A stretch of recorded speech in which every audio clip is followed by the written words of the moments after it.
முன்னம் ஒரு சொந்தம் வந்து மழையானதே.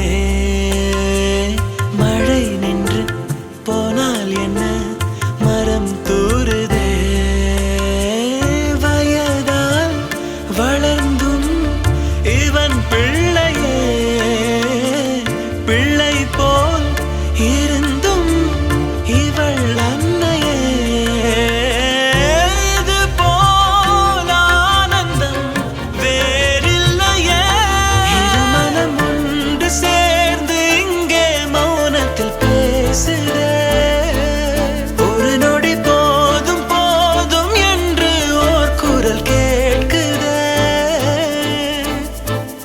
வெளியோரம் ஈரம் வந்து குடை கேட்குதே. ஆரிரோ ஆராரிரோ இது தந்தையின் தாலாட்டு.